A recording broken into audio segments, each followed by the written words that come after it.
कौन है? रहते हुए देखा हूं अपने सामने, और वो भी 19 दिन के हॉस्पिटल में, 19 दिन में था हॉस्पिटल में। इतने दिन में 50 से 60 लोग मरे थे। एक दिन में तो 13 लोग एक्सपायर हुए थे एक कमरे से। हम भी उसी हॉस्पिटल में थे।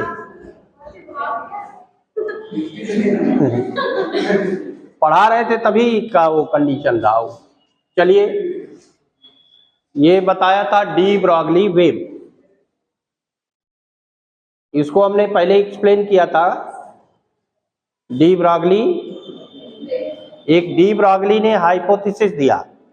क्यों दिया हाइपोथेसिस? उन्होंने लाइट के नेचर के बारे में थिंक किया। लाइट के जो वेव फिनोमिना है, लाइट का वेव फिनोमिना, उससे हम इंटरफेरेंस को एक्सप्लेन कर सकते हैं, डिफ्रैक्शन को एक्सप्लेन कर सकते हैं, पोलराइजेशन को एक्सप्लेन कर सकते हैं, लेकिन photo electric effect, Compton effect, इन सब को एक्सप्लेन नहीं कर सकते थे। उसके बेसिस पर डी ब्रॉगली एक फ्रेंच स्टूडेंट थे, अंडर ग्रेजुएट स्टूडेंट ने ये हाइपोथेसिस दिया था, और उन्होंने यही बताया नेचर लव्स सिमेट्री, और ये कहा कि light sometimes act as a particle and sometimes act as a wave, but not both simultaneously.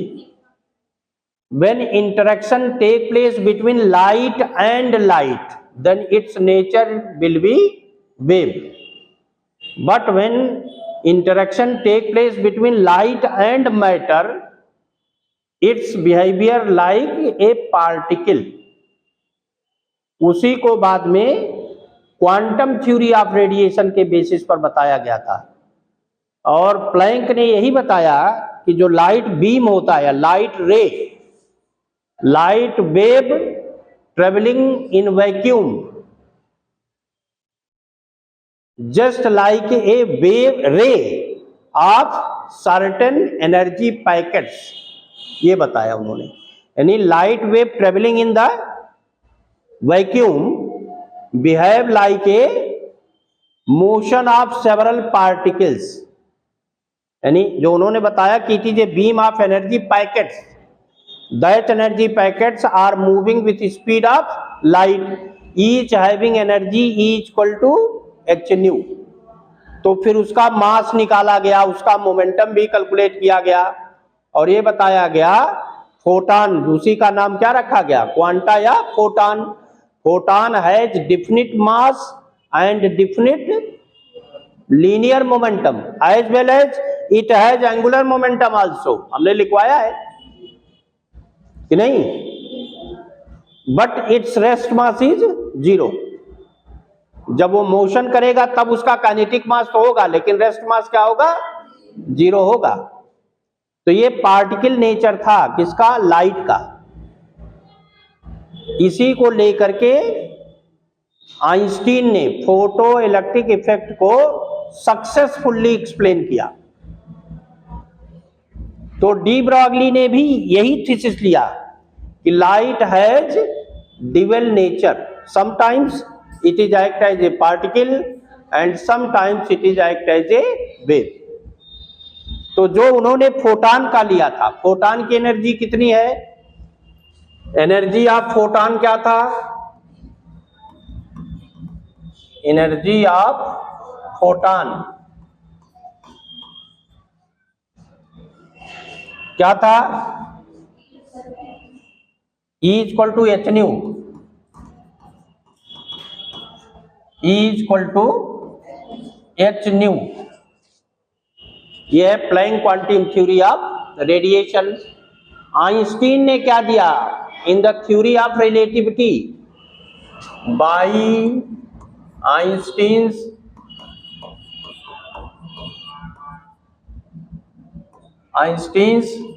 Theory of relativity,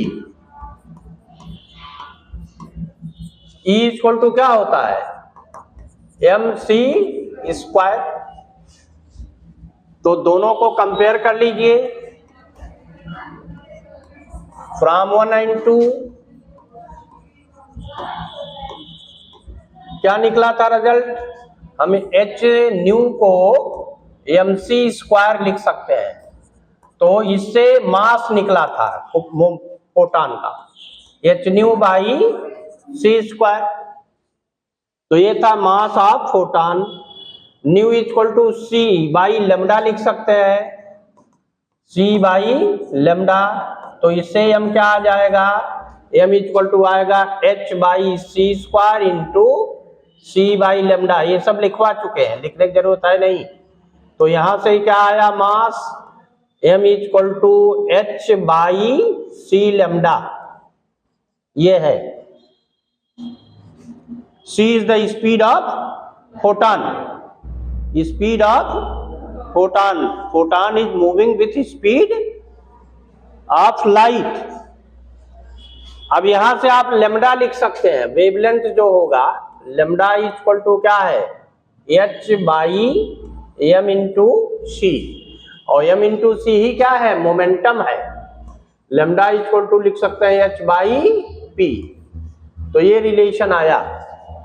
अब अगर हम कोई मटेरियल पार्टिकल ले, जस्ट लाइक फोटॉन, तो मटेरियल पार्टिकल कौन से हम ले सकते हैं, इलेक्ट्रॉन है, प्रोटॉन है, न्यूट्रॉन है, एंटी प्रोटॉन है कि नहीं, बहुत सारे हैं, पॉजिट्रॉन है। तो अगर हम किसी इलेक्ट्रॉन की बात करें, if we take electron moving with speed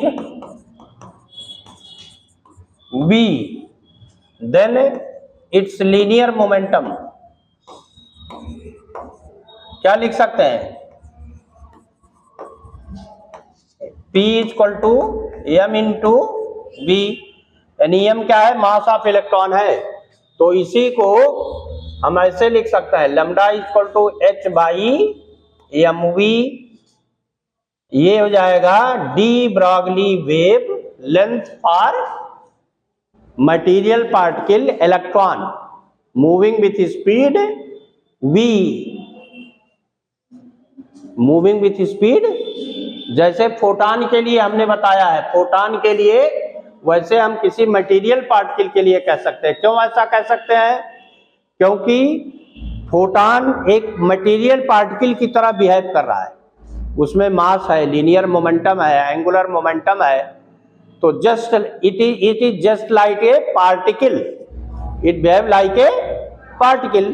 अगर हम कोई मटेरियल पार्टिकल कंसीडर करें, जैसे फोटॉन लाइट पार्टिकल है, फोटॉन एनर्जी पैकेट है जिसको क्वांटा कहते थे, तो डी ब्रॉगली ने यही बताया कि अगर फास्ट मूविंग इलेक्ट्रॉन है तो उसका बिहेवियर भी वेव का होगा। और कौन सा वेव, जिसका वेवलेंथ यही होगा, lambda equal to h by mv। इसी को कहा गया डी ब्रॉगली वेवलेंथ। और चूंकि इसमें मटेरियल पार्टिकल है तो इसीलिए इसको क्या नाम दिया गया, मैटर वेव। यहां तक डिस्कस किया था, यहां तक कल बताया था ना। अब इलेक्ट्रॉन का अगर हम केवल पर्टिकुलर इलेक्ट्रॉन की बात करें, तो इलेक्ट्रॉन को हम कई तरह से एनर्जी प्रोवाइड कर सकते हैं। पोटेंशियल डिफरेंस अप्लाई करें तो एक्सेलरेट होगा, जितने चार्ज पार्टिकल हैं वो एक्सेलरेट हो जाते हैं इजीली। तो अगर हम कोई चार्ज पार्टिकल लें तो उसको इजीली काइनेटिक एनर्जी प्रोवाइड कर सकते हैं। जितना ज्यादा पोटेंशियल डिफरेंस लगाएंगे उतनी वो फास्ट मोशन कर रहा है। तो अगर हम कंसीडर कर लें फॉर इलेक्ट्रॉन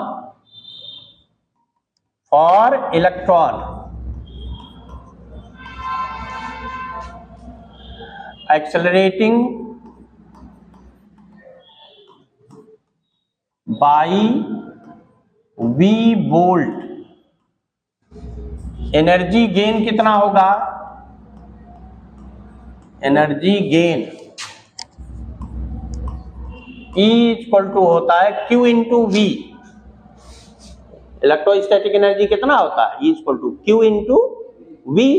तो Q के जगह क्या है? E है और V वोल्ट है, तो इतना वो एनर्जी गेन कर लेगा।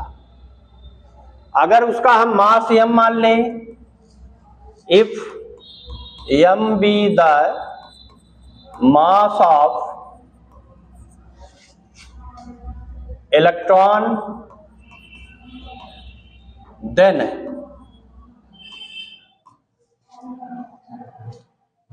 या वेलोसिटी भी ले लो, and it moving with speed v, then E को लिख सकते हैं half mv square, half mv square. तो ये हो जाएगा E इंटू वी। तो इससे हम वेलोसिटी कैलकुलेट कर सकते हैं। कैसे? ये 2 हो जाएगा और m से डिवाइड हुआ तो पहले आएगा v स्क्वायर, तो 2ev अपॉन m, v निकाल लो तो इसी का square root 2ev upon m। तो मोमेंटम क्या हो जाएगा? देन लीनियर मोमेंटम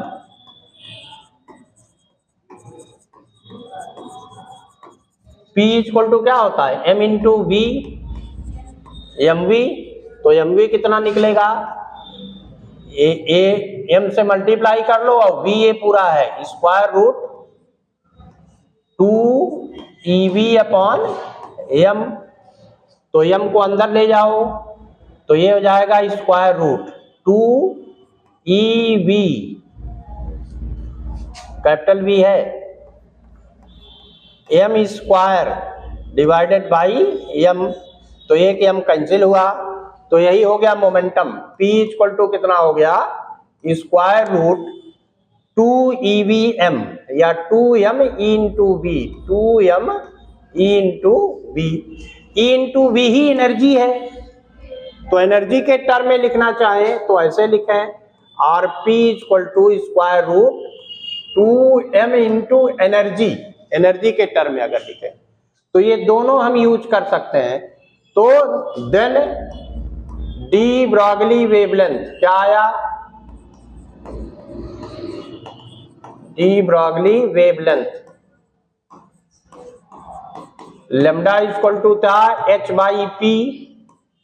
तो लेमडा की वैल्यू क्या आ गया? Lambda equal to h upon square root 2m ev, या यही लिख सकते हैं h upon square root 2m into capital E, energy के टर्म में। तो ये है डी ब्रॉगली वेवलेंथ। किसके लिए है ये? इलेक्ट्रॉन के लिए। तो इसका चाहे तो हम वैल्यू निकाल सकते हैं। कैसे? h एक कांस्टेंट है जिसका नाम है प्लैंक कांस्टेंट, मास है इलेक्ट्रॉन का, चार्ज है इलेक्ट्रॉन का 2, न्यूमेरिकल वैल्यू तो न्यूमरल है। तो इनके जब न्यूमेरिकल्स वैल्यू रखेंगे तो एक सिंपल रिलेशन आ जाता है। पहले इतना लिखिए,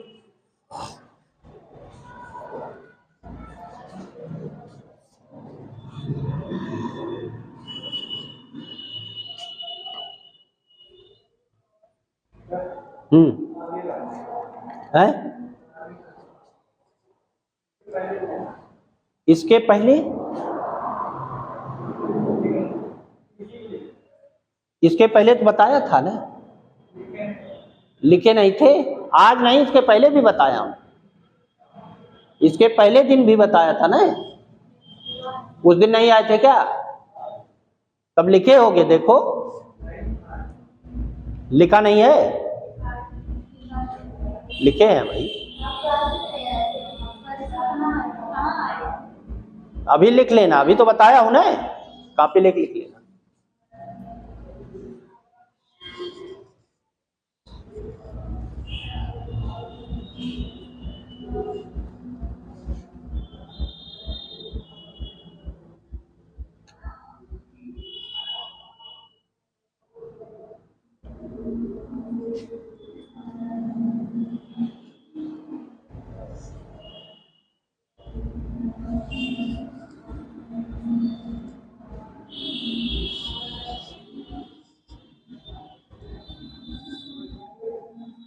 ये जितने टॉपिक मॉडर्न फिजिक्स के हैं बड़े इंपॉर्टेंट हैं, इसको ध्यान से पढ़िए। इसमें कम से कम आपको 5 से 7 क्वेश्चन मिलेगा, 5 से 7 क्वेश्चन मिलेगा इस टॉपिक से। 3 टॉपिक है, तीनों मिलाकर के। हाँ हाँ, ये देखो के भी लिख सकते हो, यही है ना, ईवी ही तो एनर्जी है, उसी को चाहे के लिखो, है ना, वो काइनेटिक एनर्जी ही है। आप चाहे तो के टर्म में लिखो।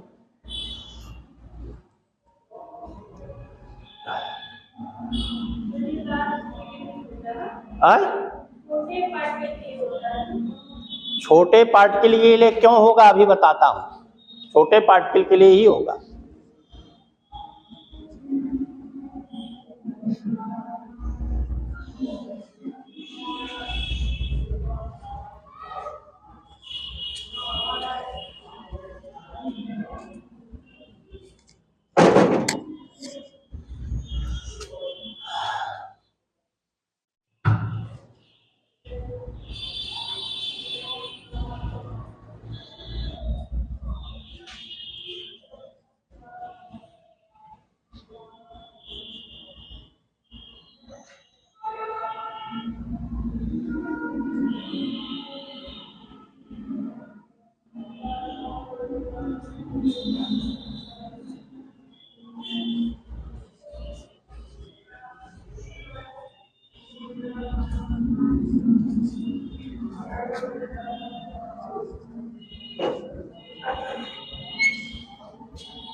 लिख लिया यहां तक?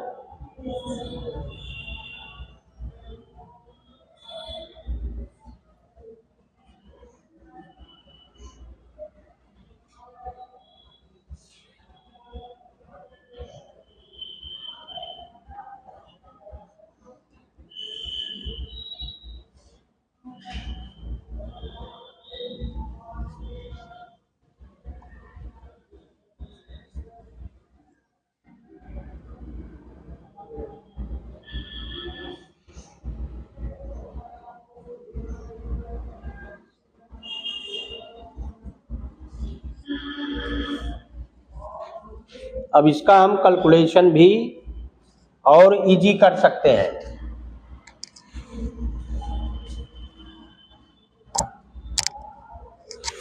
यहां पर मास को रख सकते हैं, है ना। H कितना है, जो H है प्लैंक कांस्टेंट, तो H इक्वल टू है 6.63 into 10 to the power -34 joule second, यानी यूनिट के टर्म में, है ना, 10 है ये, 10 to the power -24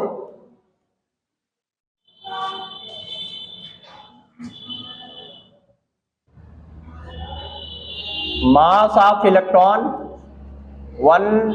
9.1 into 10 to the power -31 kg। E की value E equal to 1.6 into 10 to the power -19 coulomb, कि नहीं। तो वैल्यू रख लो, तो लेमडा की वैल्यू क्या निकल के आएगी, 6.63 into 10 to the power -34 upon square root 2m, तो 9.1 into 10 to the power -31 into E की value 1.6 into 10 to the power -19 into capital V, तो V तो अलग अलग हो सकता है ना। इस पूरे का कैलकुलेशन जब करेंगे तो लेमडा की वैल्यू होगी 12.27 into 10 to the power -10, by square root v, बाकी को अलग कर लिया गया, तो इतना मीटर आया। या इसको हम सिंप्लीफाई करके और एंगस्ट्रॉम में लिखे तो 12.27 अपॉन रूट वी एंगस्ट्रॉम, ये इतनी वैल्यू होती है। 12.27 इंटू 10 टू द पावर -10 था, तो उसी को हमने एंगस्ट्रॉम के टर्म में बदला। डिनोमिनेटर में रूट वी है, वी है पोटेंशियल जिससे हम एक्सेलरेट कर रहे हैं। मान लो वो चार्ज पार्टिकल नहीं है, जैसे न्यूट्रॉन है, तो उसके लिए पूरी एनर्जी रख सकते हैं, ई के टर्म में लिख सकते हैं, और उसका उस पार्टिकल का मास कि नहीं, तो उसके लिए दूसरी वैल्यू आएगी। ये तो पर्टिकुलर किसके लिए है, इलेक्ट्रॉन के लिए। अगर इलेक्ट्रॉन को एक्सेलरेट किया गया हो तब उसका क्या वेवलेंथ आएगा, 12.27 upon root v. Root v क्या है, वी क्या है, जिस पोटेंशियल डिफरेंस से उसको हमने एक्सेलरेट किया है, इतना एंगस्ट्रॉम का वेवलेंथ होगा उसका, है ना। अलग अलग पार्टिकल के लिए अलग अलग वैल्यू होगी। क्यों अलग अलग होगी, क्योंकि उसका मास अलग होगा, उसका चार्ज भी अलग हो सकता है। ई, अगर हम प्रोटॉन लेंगे तो ई तो सेम है, मास अलग हो जाएगा। अल्फा पार्टिकल लेंगे तो चार्ज भी अलग होगा, मास भी अलग हो जाएगा। न्यूट्रॉन लेंगे तो चार्ज नहीं होगा, मास रहेगा। तो अलग अलग पार्टिकल के लिए ये वेवलेंथ अलग अलग होंगे, और पर्टिकुलर इलेक्ट्रॉन के लिए v पर डिपेंड करेगा, कितना उसको किस वेलोसिटी से वो मोशन कर रहा है, या कितने पोटेंशियल से उसको हमने एक्सेलरेट किया है। यहां पर पोटेंशियल है, जिस पोटेंशियल से जब एक्सेलरेट करेंगे तो उसमें सर्टेन वेलोसिटी होगी ना, क्योंकि हमारा मोमेंटम चाहिए, तो मास तो फिक्स है, वेलोसिटी डिपेंड करेगा एनर्जी पर या पोटेंशियल पर। तो जिस स्पीड से मोशन करेगा उतना ही अधिक मोमेंटम होगा, तो उतना ही कम वेवलेंथ होगा, उतना ही कम वेवलेंथ होता है। तो पहले इसको नोट करिए।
ये वैल्यू जो न्यूमेरिकल वैल्यू आया है, याद रखेंगे केवल इलेक्ट्रॉन के लिए है, प्रोटॉन के लिए भी नहीं होगा, अलग होगा। क्यों, क्योंकि उसमें मास अलग है। तो ये केवल इलेक्ट्रॉन का है, और केवल इलेक्ट्रॉन का कैलकुलेशन हमने क्यों किया, क्योंकि इसका जो वेरिफिकेशन किया गया, ये तो हाइपोथेटिकल था पहले, इसको डेविसन और जर्मर ने एक एक्सपेरिमेंट से इलेक्ट्रॉन को एक एक्सपेरिमेंट में एक्सेलरेट करके एक डेफिनिट टारगेट पर हिट कराया, तो उसमें डिफ्रैक्शन फिनोमेना को ब्रैग्स एक लॉ था, ब्रैग्स लॉ, एक ब्रैग्स इक्वेशन था, उसमें रख करके वेवलेंथ का कैलकुलेशन किया। जो इसमें वोल्टेज है, कितने वोल्ट तक एक्सेलरेट किया, उस वोल्टेज को यहां जब रखा गया वो था 54 वोल्ट। तो जब 54 वोल्ट यहां रखा गया तो इसकी वैल्यू आई 1.67 एंगस्ट्रॉम, 1.67 एंगस्ट्रॉम। फिर जब उसको एक्सपेरिमेंटली वेरीफाई किया डेविसन और जर्मर ने बाय यूजिंग डिफ्रैक्शन फिनोमेना, तो जो कैलकुलेशन आया बाई ब्रैग्स इक्वेशन, उसमें आया 1.65 angstrom, 1.65 angstrom at the same potential. तो कितना क्लोज है? जो थ्योरेटिकल वैल्यू है 1.67 एंगस्ट्रॉम है, और जो एक्सपेरिमेंटल वैल्यू आई वो 1.65 एंगस्ट्रॉम। तो इसका मतलब 100% अप्रॉक्सीमेट करेक्ट वैल्यू आया था। तो इसीलिए इस हाइपोथेसिस को फिर सही माना गया। हालांकि वो एक्सपेरिमेंटल वेरिफिकेशन आपको नहीं है आपके उसमें, लेकिन जब ये निकाला और उसको बाद इलेक्ट्रॉन के लिए ही उन्होंने, चूंकि ये प्रोसेस इजी था, इलेक्ट्रॉन लाइट पार्टिकल है, कम पोटेंशियल पर एक्सीलरेट होगा, ज्यादा एनर्जी गेन कर लेगा, हाई स्पीड से मोशन करेगा, तो एक सुटेबल पार्टिकल था एक्सपेरिमेंटल वेरिफिकेशन के लिए, इसलिए ऐसा किया गया। और डेविसन और जर्मर ने इसको कंप्लीटली एक्सपेरिमेंटली वेरीफाई किया। क्लियर समझ में आया? हम चाहे तो प्रोटॉन भी ले सकते हैं, चाहे तो न्यूट्रॉन भी ले सकते हैं, अल्फा पार्टिकल ले सकते हैं, ड्यूट्रॉन ले सकते हैं, कोई भी पार्टिकल हो तो उसका डी ब्रॉगली वेवलेंथ हम डिटरमिन कर सकते हैं। अब इसमें कुछ किसका बज रहा है? बंद करो। इसमें अब कुछ रिजल्ट और है, जैसे जो लेमडा की वैल्यू आई, लेमडा इक्वल टू आया h/mv। तो इसका मतलब वेवलेंथ, डी ब्रॉगली वेवलेंथ किस पर डिपेंड कर रहा है? It is inversely proportional to the mass. Mass जितना छोटा होगा डी ब्रॉगली वेवलेंथ उतना ही अधिक होगा। फिर वेलोसिटी के लिए वही है कि नहीं? अगर वेलोसिटी 0 है, v इक्वल टू 0 अगर है, तो लेमडा होगा इन्फिनिटी। और अगर v इक्वल टू इन्फिनिटी है, हालांकि होगा नहीं, एक्सपेरिमेंटली इन्फिनिटी तो कुछ होता नहीं है, एक सर्टेन वैल्यू होगी, तो लेमडा इक्वल टू क्या होगा? 0। तो इसका मतलब जो वेवलेंथ है वो 0 से इन्फिनिटी के बीच कुछ भी हो सकता है, depending on the speed of the particle. तो लिखिए आगे, लिखिए by using D Broglie wavelength, by using d Broglie wavelength, lambda equal to h by mv,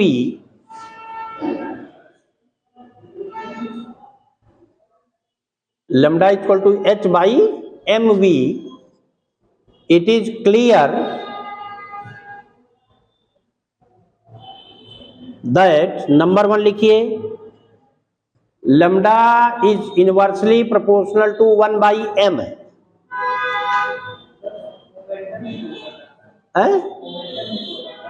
तो मोमेंटम में मास और वेलोसिटी का प्रोडक्ट है, तो कम होगा तो लेमडा अधिक रहेगा। अब यहां दोनों अलग अलग भी कर सकते हैं ना, मास भी और वेलोसिटी भी। Lambda is inversely proportional to 1 by m, that is lambda is large for light particles, for light particles। अभी इलेक्ट्रॉन जब लिया उन्होंने 54 वोल्ट एक्सीलरेट किया, तब जाकर के 1.67 एंगस्ट्रॉम आया ना, कि नहीं? तो वो बहुत कम है। नंबर 2 लिखिए, lambda is proportional to 1 by v, and inversely proportional to the velocity।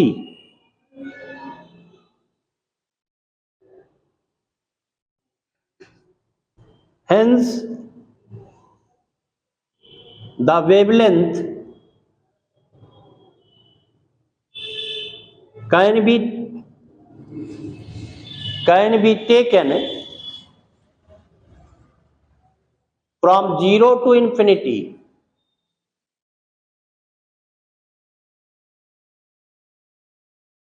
but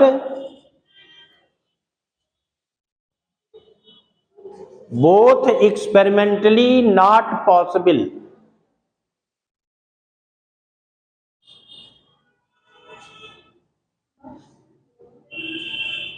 Both experimentally not possible. ना तो जीरो के लिए कर सकते हैं और ना तो इंफिनिटी के लिए। अब ये किससे रिलेटेड है? मटेरियल से, क्योंकि मास पर डिपेंड करता है, तो ये मटेरियल पार्टिकल से रिलेटेड होता है। लिखिए, डी ब्रॉगली वेवलेंथ, थर्ड है D Broglie wavelength related to small material particles moving with very high speed, moving with very high speed.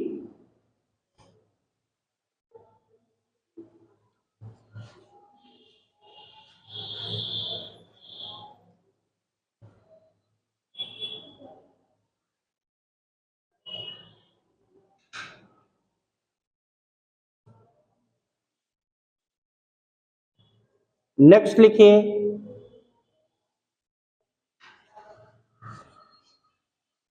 Matter wave, bracket में लिख लो डी ब्रॉगली वेव, उसी को मैटर वेव कहा गया है। मैटर वेव, इन ब्रैकेट लिख लो डी ब्रॉगली वेव,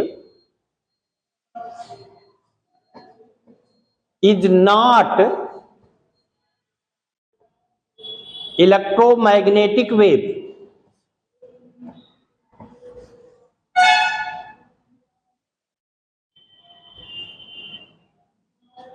क्यों इलेक्ट्रोमैग्नेटिक वेव नहीं है?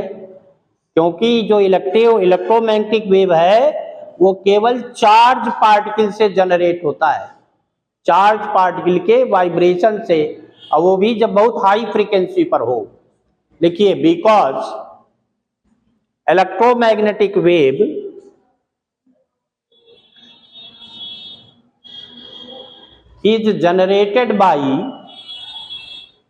is generated by vibration of charge particles, generated by vibration of charge particles with very high frequency, very high frequency.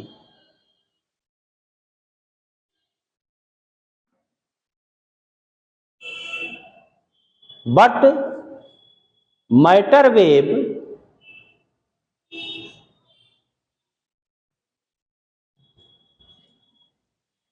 may be for charge particle as well as neutral particle, for charge particle as well as neutral particle.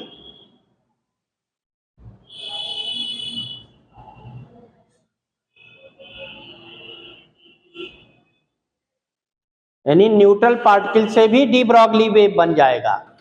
तो इसका मतलब D Broglie wave electromagnetic wave नहीं है, ये एक अलग wave है। यानी D Broglie wave electromagnetic wave से डिफरेंट है, जो मैक्सवेल ने दिया था। समझ में आया? अब क्या डिफरेंस है लाइट वेव में और डी ब्रॉगली वेव में? क्या डिफरेंस है लाइट वेव और डी ब्रॉगली वेव में? क्या डिफरेंस है? D Broglie wavelength depending on the mass of the particle, light wave does not depending on the mass of the particle, उसमें मास का कोई कंसेप्ट नहीं होता है। और जो डी ब्रॉगली वेव में है उसको वेव वेलोसिटी कहते हैं, उसको कहा जाता है वेव वेलोसिटी। तो थोड़ा सा लिख लीजिए डिफरेंस, हेडिंग डाल लो, difference between light wave and matter wave.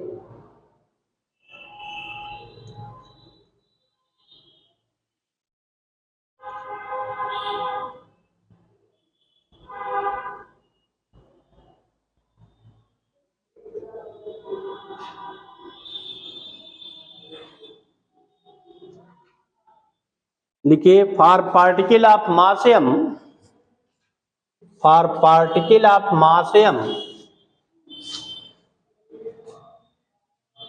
Moving with velocity v, moving with velocity v,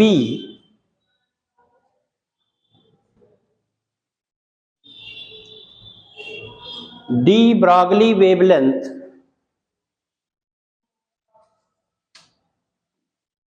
lambda equal to, ये है h बाई एम वी, तो इससे हम एम वी निकाल सकते हैं।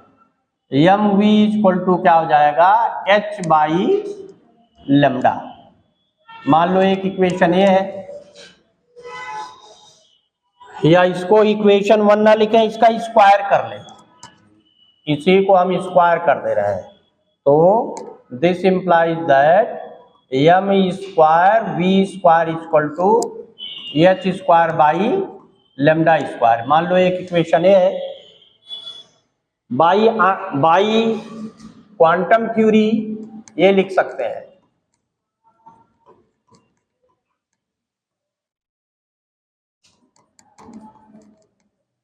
E equal to h nu, या half m v square equal to h nu.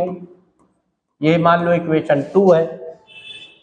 तो 1/2 अगर लिखे, भी लिखे ना, अरे तुरंत लिखा मत करो, 1/2 अगर लिखे तो देखिए क्या मिलेगा, एम स्क्वायर ये लिख ले पूरा, m square v square upon half m v square.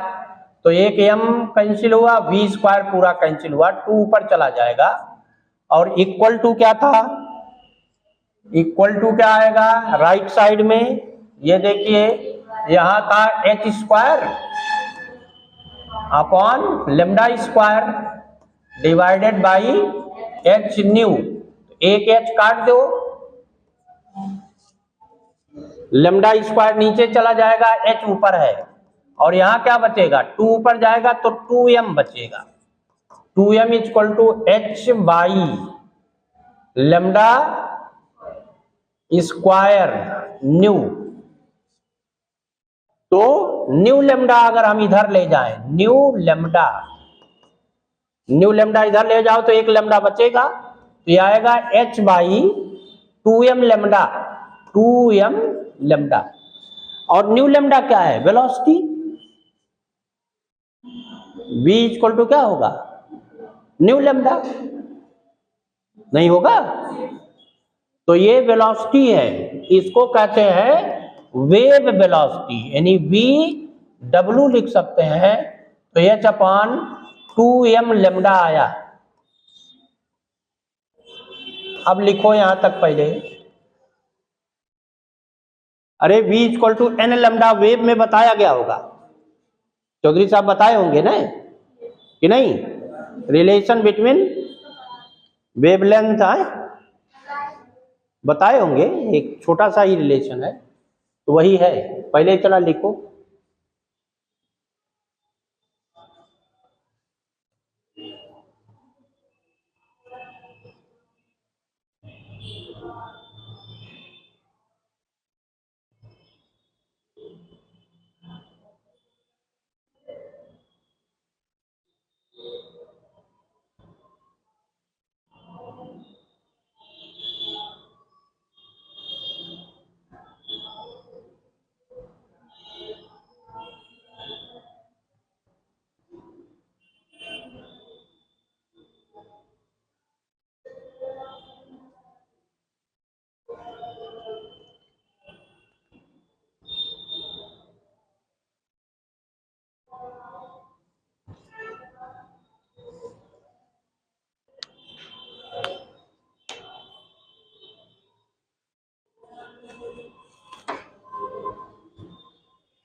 यहां तक आया कुछ?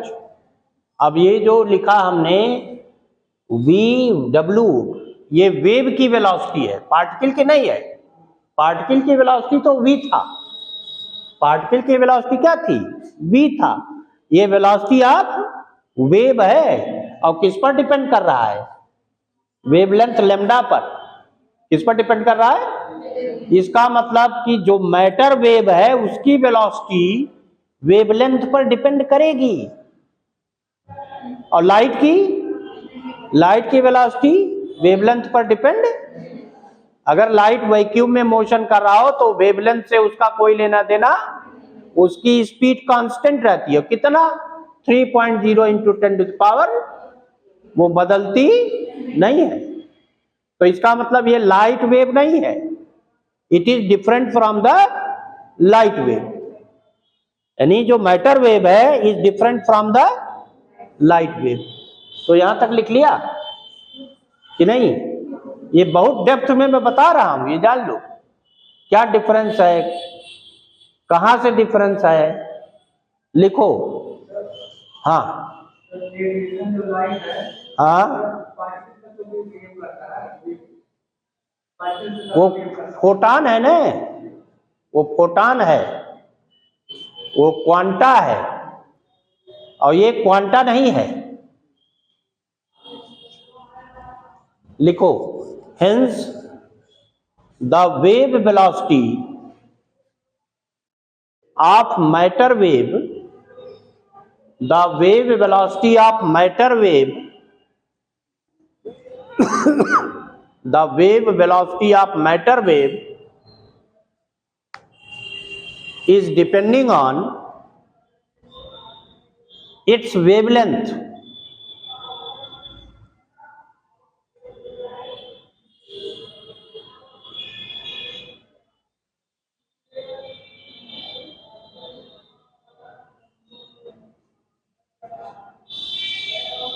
क्या लिखा है? It depending on its wavelength, but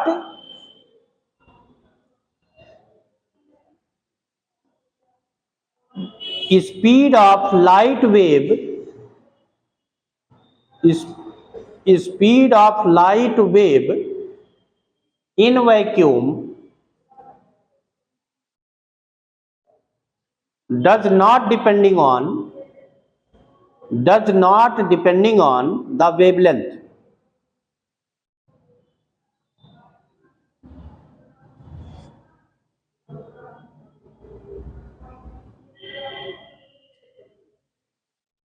तो इसका मतलब दोनों डिफरेंट हैं, मैटर वेव और लाइट वेव दोनों अलग अलग हैं, दोनों एक नहीं है।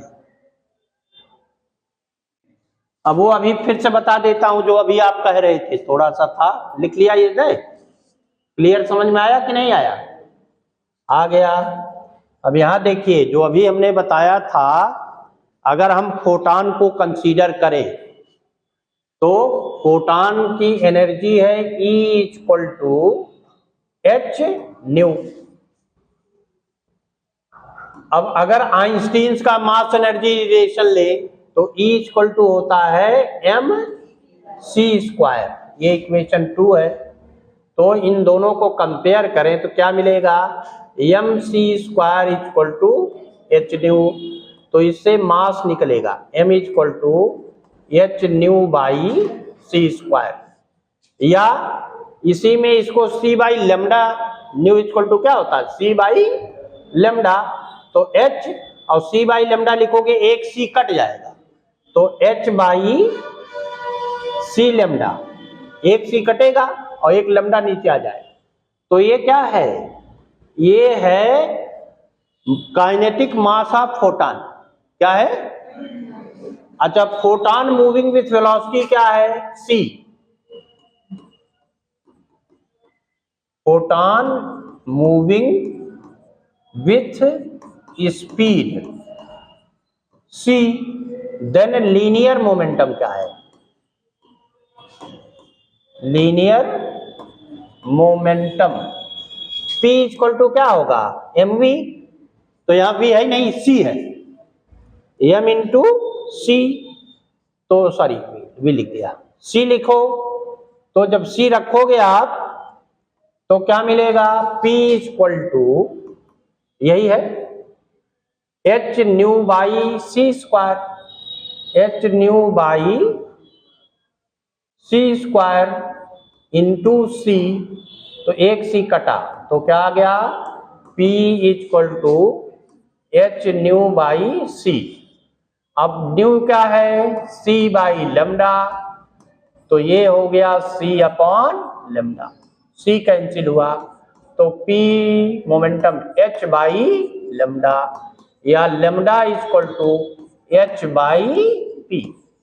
ये आया फोटॉन के लिए क्या, वेवलेंथ। अब अगर हम कोई मटेरियल पार्टिकल कंसीडर करें, क्यों, क्योंकि क्वांटम थ्योरी में कहा गया कि photon is a particle, it has definite mass, definite linear momentum, definite angular momentum also, it behave like A particle. तो अगर हम इसी तरह किसी मटेरियल पार्टिकल को लें तो वो जो वेव रिप्रेजेंट करेगा उसका वेवलेंथ क्या होगा, तो यही हम लिख सकते थे कि अगर हम कोई इलेक्ट्रॉन ले जिसका मास m हो और वेलोसिटी v से मोशन करे तो मोमेंटम होता है m इंटू v, तो जो ये वेवलेंथ होगा यही कहलाया मैटर वेव का वेवलेंथ। इसी को डी ब्रॉगली इक्वेशन या डी ब्रॉगली वेवलेंथ कहा गया। ये उनका हाइपोथेसिस था डी ब्रॉगली का। क्यों, क्योंकि उन्होंने कहा कि नेचर में जो भी सिस्टम होते हैं उसमें पार्ट जो भी एग्जिस्ट करेगा उसमें सिमिलरिटी और डिसिमिलरिटी दोनों होती है। अगर पार्टिकल वेव की तरह बिहेव करेगा तो वेव पार्टिकल की तरह भी बिहेव करेगा, ये इन्होंने बताया, या वेव पार्टिकल की तरह बिहेव करेगा तो वेव भी पार्टिकल की तरह बिहेव करेगा। यही तो लिया उन्होंने, पहले क्या लिया, लाइट वेव लिया और ये बताया कि ये पार्टिकल नेचर है, इसका नेचर कैसा है, पार्टिकल का। और वो किसको, वो क्या कहलाया, क्वांटा। तो उन्होंने यही बताया कि नेचर में हर एक प्रोसेस का एंटी प्रोसेस, अपोजिट प्रोसेस होता है। तो उन्होंने एक हाइपोथेसिस दिया कि अगर कोई पार्टिकल मोशन कर रहा हो तो वो भी वेव की तरह बिहेव करेगा, इसका मतलब ड्यूअल नेचर होगा।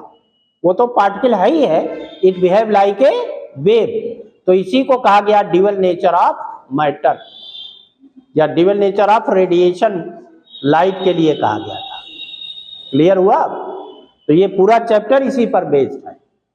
ये बहुत बड़ी थ्योरी थी, बहुत बड़ा रिजल्ट था।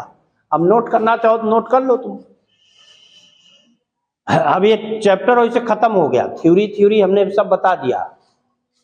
अब न्यूमेरिकल्स इसमें बहुत है।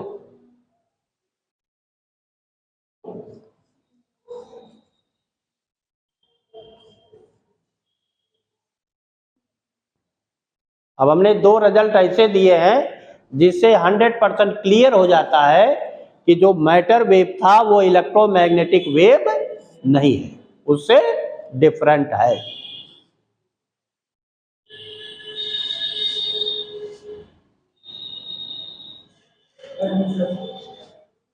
इतने देर बाद क्यों आ रहे हो, चलो आओ। अभी तुम नीचे कब से आए थे, आगे आओ, आगे बैठो उस पर सीट पर ना, और आगे बैठो। हाँ, अब कई दिन से आ क्यों नहीं रहे हो? घर पे चला गया। तुम तो बहुत पहले बताए थे, अभी आए हो, आए नहीं क्लास में। आज आया हूं पहले, लेकिन घर पे था इसलिए आज बहुत लेट आया। अब 4 महीना फरवरी, मार्च, अप्रैल, 3 महीने, 4 तो 1 महीना चला गया। 3 महीना खूब मेहनत करके पढ़ लो, इसी में क्वेश्चन वगैरह सब बता दिया जाएगा, इसी में जिसका सिलेक्शन होना होगा हो जाएगा, ये जान लो। अभी बहुत बच्चे अब बोर्ड परीक्षा में व्यस्त हो गए, कई लोग बोर्ड परीक्षा की वजह से नहीं आ रहे हैं, कुछ लोग घूम टहल रहे हैं।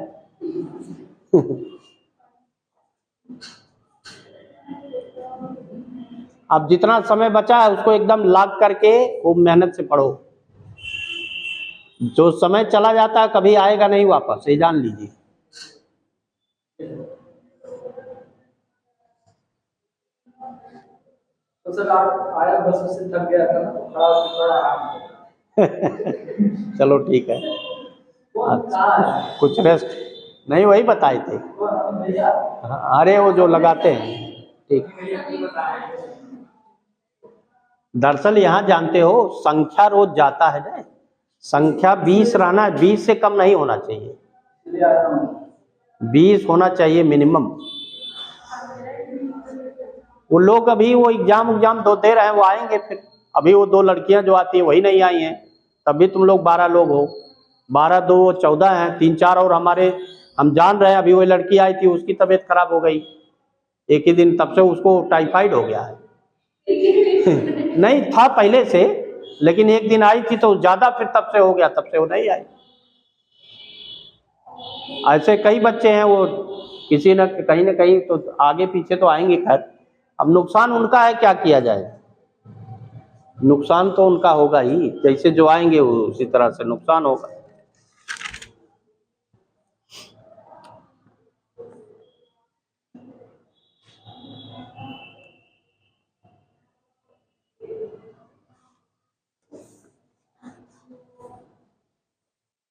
हो गया। अब आपका क्वेश्चन है, कम से कम 50 क्वेश्चन लगाइए, फोटो इलेक्ट्रिक इफेक्ट के 50 क्वेश्चन कम से कम लगाइए। तो जो एग्जाम में आए हैं उसको अगर लगा लोगे तो सारा कुछ क्लियर हो जाएगा कि नहीं। जो एग्जाम में आए हुए हैं उन्हीं को लगाने से सब क्लियर हो जाएगा, उतने से भी सब क्लियर हो जाता है। कई साल के अगर लगा लिए, 10 साल का कम से कम, 25 से 15 तक, 14 16 14 तक, 16 तक, इतना अगर लगा लेते हैं तो एक एक साल में 3-3 क्वेश्चन आए हैं कि नहीं। लाइए क्वेश्चन, इसमें ले आओ, निकालो, PYQ निकालो। अब हम लगाएंगे नहीं, आपको लगाना पड़ेगा, ये जान लो। कैलकुलेशन आप लोग करके निकालिए।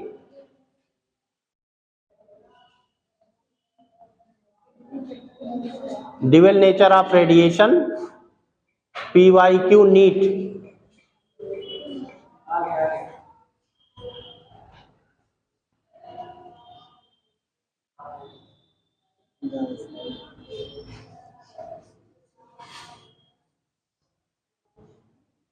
ये 25 से 21 दे रहा है अभी। चलो ठीक, 25 में 3 क्वेश्चन है। हाँ आपको सर जब पेन यूज करना रहेगा। अरे वो ठीक है, जान गए, जान गए। अब देखिए, पहला डी ब्रॉगली वेवलेंथ का ही क्वेश्चन आ गया। D Broglie wavelength of an electron orbiting in the n equal to 2 state of hydrogen atom is close to, Bohr radius दिया हुआ है 0.053 होता है, वैसे 2 लिखा है तो 2 से लगाओ, कोई फर्क पड़ने वाला नहीं है। कितना आएगा ये बताना है, निकालिए। अब आप लोग निकालिए, हम बताएंगे तब, जब नहीं लगा पाओगे तब।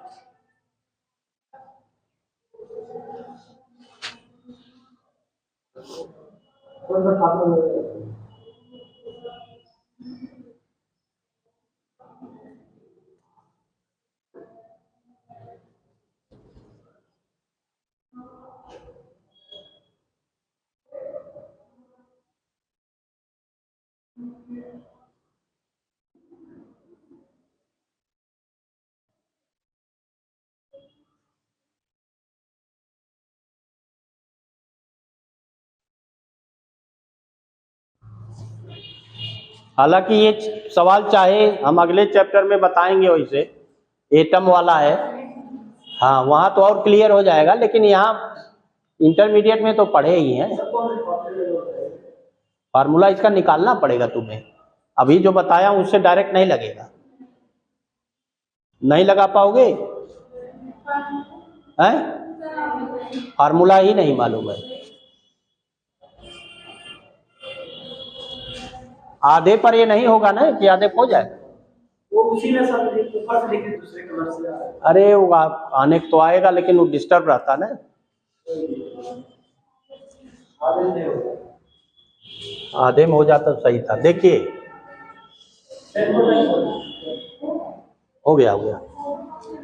अब आपका रेडियस दिया है R0, R0 है ना, n इक्वल टू 1 के लिए कितना है 0.052 इंटू 10⁻⁹ नैनोमीटर है, इतना रेडियस है।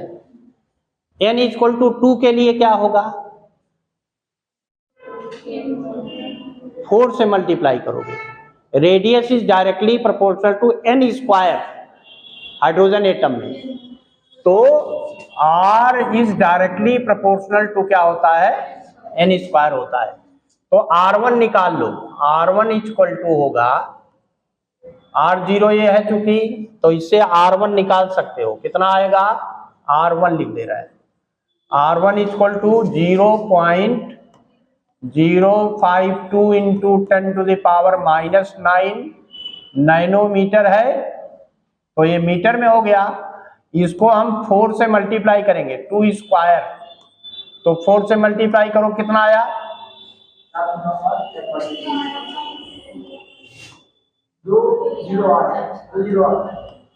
10⁻⁹ मीटर। ये हो गया रेडियस सेकंड ऑर्बिट का, है ना। अब according to Bohr's second postulate, लगाओ मत भाई, अब पहले देख लो तब लगाना। अब अगले चैप्टर में इसे बताना ही है, लेकिन यहां भी जान लो बोर्स के 3 पास्टुलेट्स हैं। पहला तो स्टेशनरी ऑर्बिट का है, और दूसरा है angular momentum nh/2π। Electron can revolve in those stationary orbit in which their angular momentum becomes या is equal to integral multiple of h/2π, यानी nh/2π। तो by second postulate mvr equal to होगा nh/2π। तो इससे mv निकाल सकते हैं, m into v momentum, तो nh/2πr।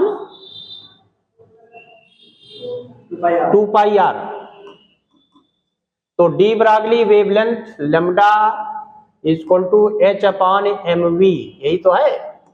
तो लैम्डा इक्वल टू कितना हुआ h बाई n h। अब यहां 2πr ऊपर ले जाए,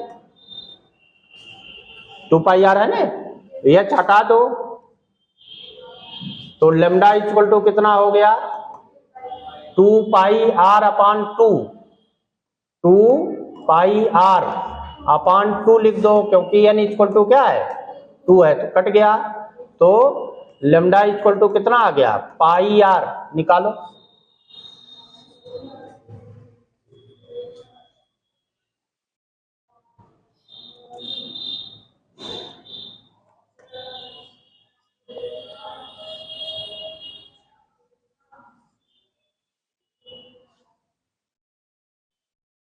पाई की वैल्यू रख लो, आर की वैल्यू ऊपर लिखा है, नैनोमीटर में आएगा ही, वहां नैनोमीटर में लिखा है, तो चाहे आप नैनोमीटर में ही रखो,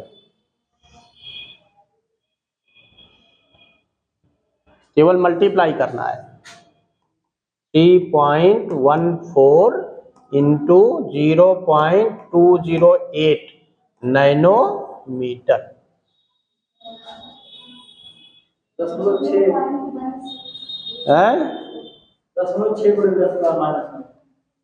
0.67 दिया है ये, है ना, नैनोमीटर डी वाला, यही आया ना 67 नैनोमीटर, यही होगा।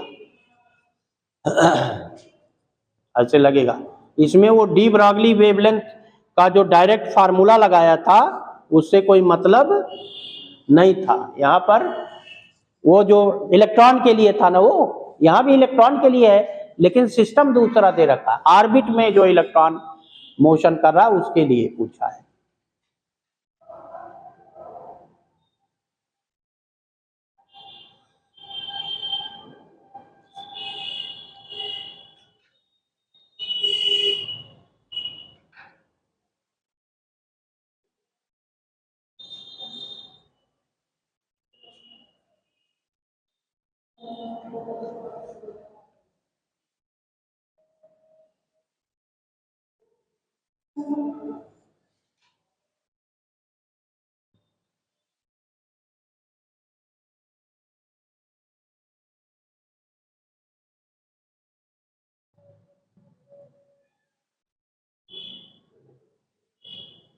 आया? कहीं दिक्कत है? चेक करना चाहो चेक कर लो। लिख चुके?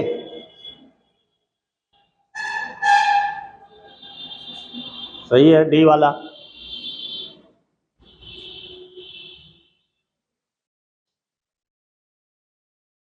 रेडियस आया 0.208 nanometre, MVR equal to NH/2 Bohr's postulate है, तो आंसर वही आया कि नहीं। चलिए आगे देखो, अभी इसमें कई क्वेश्चन है। ये है, अब आया दिया which of the following options represent the variation of photoelectric current with property of light shown on the x axis. Intensity दिया है एक में और फोटो इलेक्ट्रिक करंट दिया है ना। पहला एक तो इंटेंसिटी और फोटो इलेक्ट्रिक करंट में ये रिलेशन है नहीं है, ये नहीं है ना। अरे फोटो इलेक्ट्रिक इफेक्ट में इंटेंसिटी है ना, और पासिस थ्रू ओरिजिन। हमने ग्राफ बनवाया है, पहला ग्राफ यही बनाया था, आप देख लो ध्यान से कितना डेप्थ था क्वेश्चन में। हमने थ्योरी में पहला ग्राफ यही बनाया है, इंटेंसिटी और फोटो इलेक्ट्रिक करंट में। नहीं बनाए हो? सैचुरेशन करंट की बात हो रही है ना। इंटेंसिटी बढ़ाएंगे तो सैचुरेशन करंट लीनियरली बढ़ता है। अब दूसरा ये देखो दिया है, नहीं बढ़ रहा है, कांस्टेंट है। तीसरा ये दिया है, ये फ्रीक्वेंसी ऑफ लाइट से दिया है ना, तो फ्रीक्वेंसी बढ़ाने पर करंट नहीं बढ़ता है। और ये दिया है फ्रीक्वेंसी ऑफ लाइट। अब फोटो इलेक्ट्रिक करंट, ये तो एनर्जी के लिए था, अगर एनर्जी यहां होता और फ्रीक्वेंसी होता तब ये थ्रेशोल्ड फ्रीक्वेंसी आता कि नहीं। तो कौन सा उत्तर था? पहला वाला ही था, है ना। आंसर देख लो, ए ओनली, पहला ग्राफ था केवल। और ये बनाया था हमने, एक्सप्लेनेशन देखो, यही आप बनाए हो, बताया था इसीलिए कि डायरेक्ट क्वेश्चंस मिलेंगे, जितना पढ़ाया वो सब पर।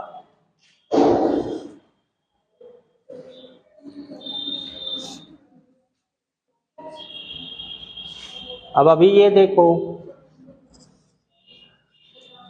a photon and an electron mass m having the same energy E, the ratio lambda photon lambda electron of their d Broglie wavelength is, तो हम निकालो, क्या दिक्कत है, निकाल लो तुरंत।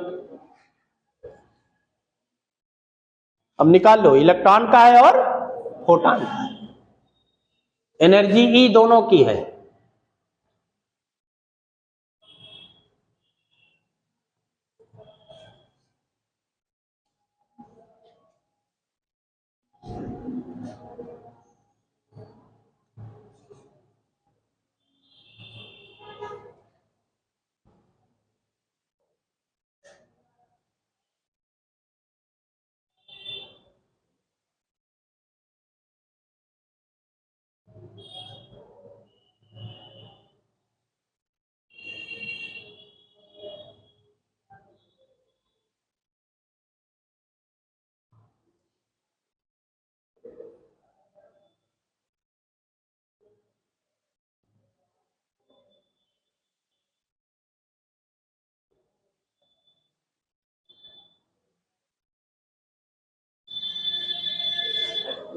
मास ऑफ प्रोटॉन, अच्छा प्रोटॉन, प्रोटॉन की एनर्जी तो दिया है, मास शायद दिया हो चाहे ना दिया हो। मास कहाँ, काइनेटिक मास होता है उसमें।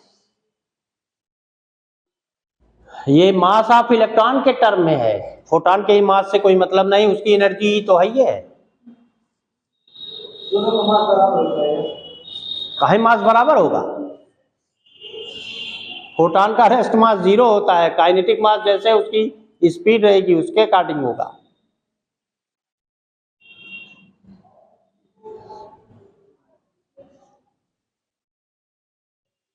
लगाने तो लोग लगा रहे हैं ना,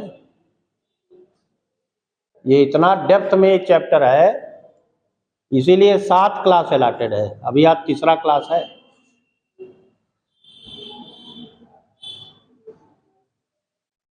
दूरी कम है इसकी सर। हाँ लेकिन 7 क्लास अलॉटेड है, इससे 2 ही क्वेश्चन पूछा जाता है कभी कभी।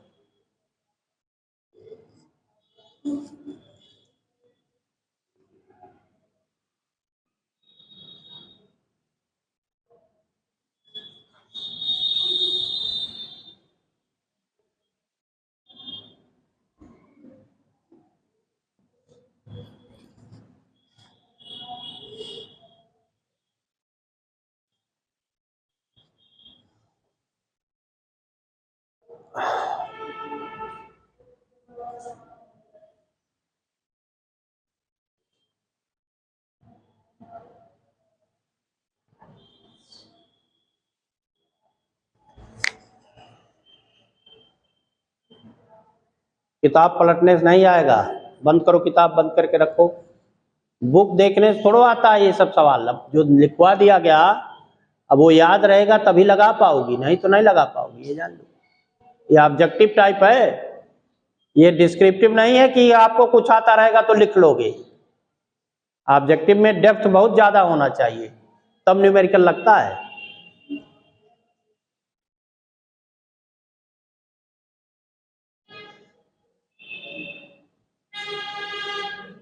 अब बाद में क्या चाहिए? बाद में क्या चाहिए? क्वेश्चन कराएंगे।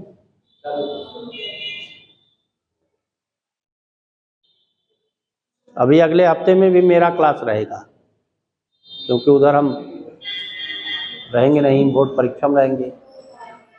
नहीं आ रहा है?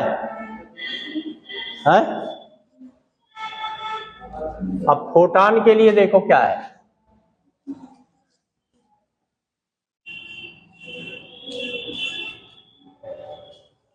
फॉर फोटॉन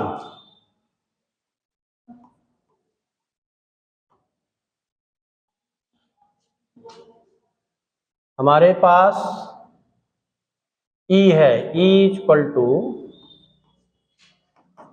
H न्यू है।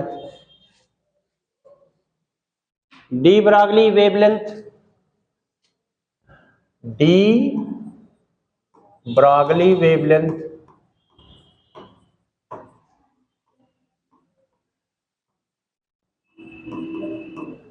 लेमडा इक्वल टू था H/P।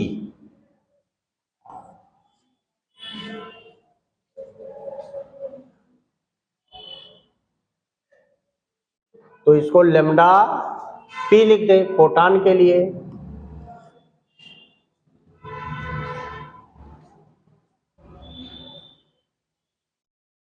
तो इससे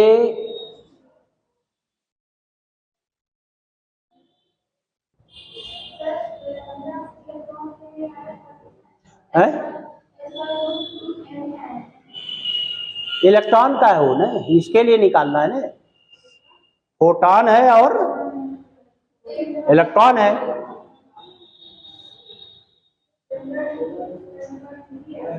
H/P है, तो इसको लिख ले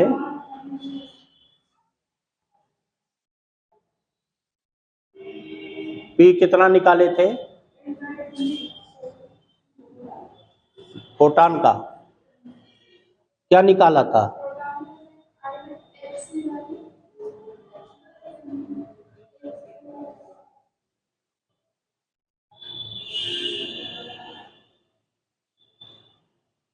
सी बाई लेमडा, वहीं से लिख लेना, वहीं से लिख लो, for photon.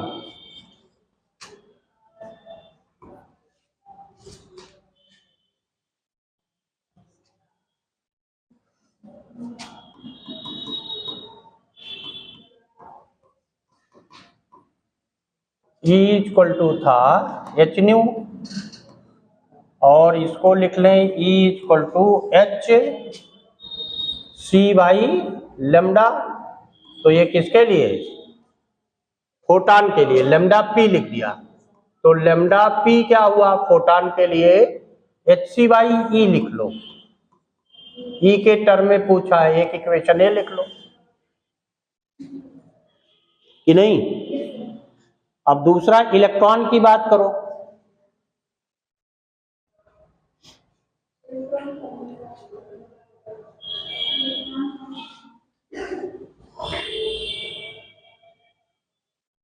For electron,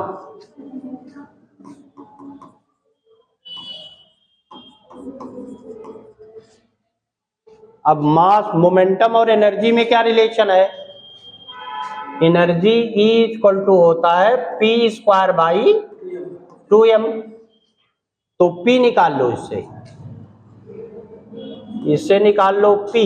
P equal to कितना हो गया? 2m E, और इसका स्क्वायर रूट।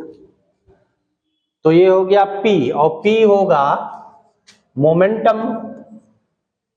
तो लेमडा इलेक्ट्रॉन के लिए होता है h बाई पी। तो इससे निकल जाएगा लेमडा इलेक्ट्रॉन का कितना हो गया? h अपॉन रूट 2m हो गया, ये हो गया। अब लेमडा, इसको इक्वेशन 2 मान लो। अब ये इक्वेशन लेमडा क्या था? Lambda proton upon lambda electron है। तो लेमडा पी बाई लेमडा ई लिखो। लेमडा पी क्या था? एच सी बाई ई था। तो ये हो गया h c by e by h upon root 2m e, root 2m capital e. तो ये ऊपर जाएगा और ये नीचे आएगा टर्म, एच काट दो। तो इससे आगे पहले लिख लो lambda p upon lambda e equal to, ये हो जाएगा सी रूट 2m ई और बाई ई है, केवल ई बचा।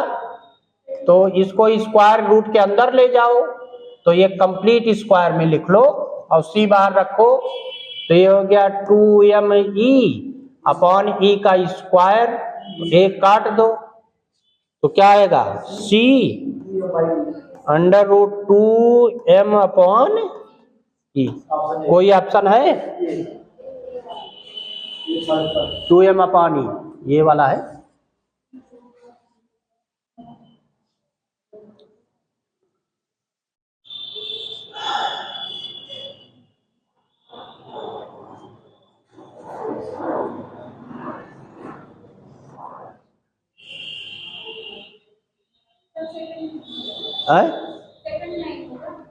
ई upon 2m, second lambda e, नहीं lambda p by lambda e है ना, तो 1 बाई सी कहां से आ जाएगा? सी तो ऊपर ही रहेगा। क्या लगाई हो? लेमडा पी बाई लेमडा ई कि lambda E by lambda P? यहां देखो ना, lambda photon upon lambda electron ऊपर है, इसीलिए तो लिखा है, इसको हटाया नहीं है, ऊपर उल्टा कर दो। हाँ तो वही, अरे जो यहाँ पूछा वही तो लगाओगे, इसीलिए तो उसको देख। हाँ तब आ जाएगा, उल्टा करोगे ना तो 1 अपॉन सी आएगा रूट ई बाई 2m। अरे ये इसी का तो टेस्ट होना है। वहां पहले क्या लिखा है, बाद में क्या लिखा है, इससे बहुत क्वेश्चन गलत हो जाते हैं, हड़बड़ी में, जल्दीबाजी में।